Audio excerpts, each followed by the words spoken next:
G'day, I'm Justin Eslick. I'm a qualified town planner, a buyer's agent and a property coach. I'm joined by Mark Dugmore. G'day Mark. G'day Justin. You may remember Mark from a recent newsletter of ours. Mark, together with his wife Sue, are going through the development approval process for a freehold dwelling at the back of an existing house here in Clayfield, 6 kilometres north of Brisbane CBD, upmarket suburb. Mark, you purchased back in 2009, renovator in Clayfield. We know it was a renovator because that's what was advertised.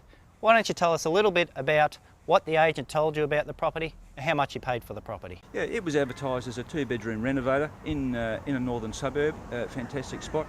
The agent was out of area, so he probably didn't fully realise the potential of the property. We came in and did a simple thing like add a wall and made it a 3-bedroom nice cottage, Queenslander cottage on a corner block. And we were able to get it at a good price because of the agent being out of the area, and we paid a 2-bedroom unrenovated price for the area. Okay, so you paid a 2-bedroom renovator price for it. What was that price? We paid $514,000 for a 2-bedroom renovator in this northern suburb. That sounds fantastic. Okay, but there was something else going for the property. What was that? There was a twist, and what the agent didn't know at the time, because he was out of town, was that it is a development site and on a corner block, and we can potentially get a second dwelling out the back on the existing property. That's great. That's one of the advantages of actually dealing with the agent who's out of area. He doesn't know the area. In this case, he didn't know the area was suitable for development. You've bought a development site at a renovator price. That's fantastic. You actually did renovate it though, and you renovated it first. What was the strategy behind that, Mark? We decided to renovate because A, it adds value, B, it increases the rent, and we didn't want the property sitting here unrenovated, untenanted while we went through the development process. So you purchased it for $514,000. You spent about $45,000 renovating it, converting it to a 3-bedroom. What would you say it's worth now? Based on recent sales, low 600s. Love it. All right, and what's the current rent? It's $450 a week. Okay, so you've rented it for $450 per week. There is actually a story behind how you rented it too, isn't there? There is indeed.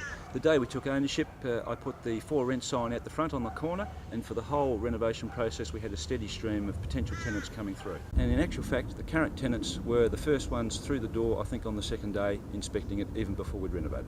So you're just about ready to lodge a development application. You have got plans drawn up for a brand new house in the backyard. Tell us a little bit about what you've got. We have plans for a brand new single unit dwelling, 4 beds or 3 bed and a study, 2.5 bath, 2-storey, lots of deck space, something that will fit in very nicely with this northern suburb. I've actually seen the plans, and this house is going to be very, very impressive. You're building a sud or single unit dwelling. Tell us why that? Why a single unit dwelling? You could have done units or townhouses. Why a sud? The reason for the sud is that it will have its own street frontage, so it will look more like a house here with an overall better valuation. It's a smaller project, and even so it will be worth more at the end of the day than 2 townhouses, and where a design of a townhouse will compromise the size of the site. That's right. Mark's got a 2-street frontage. He's on a corner site. So the end product, this sud, it's going to look and feel like a house. He could have done 2 townhouses instead, except for to fit those in, they'd be quite narrow, the design's compromised, and a sud's worth $100,000 to $150,000 more than a townhouse is. So the numbers actually look better with just 1 sud than 2 townhouses. Okay, so let's recap the numbers. You paid $514,000 for this 2-bedroom renovator. You spent $45,000 in renovations. You had about $30,000 in buy costs.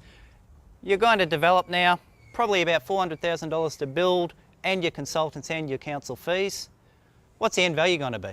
The newly renovated place will probably be worth low 600s, and we think based on surrounding sales, the finished product here of the sud should be worth about 750. Newer houses in this suburb can go up to 900. That's great. It's around about 30% profit, $300,000. And the existing house being worth more than you paid for it, that's a great outcome. Although I've got to say, not that uncommon. It's a combination of buying well, adding value through a renovation, market movement, and at the end of the day, the end buyers often, they value the house, not so much the land. Although us investors, we sure do value the land.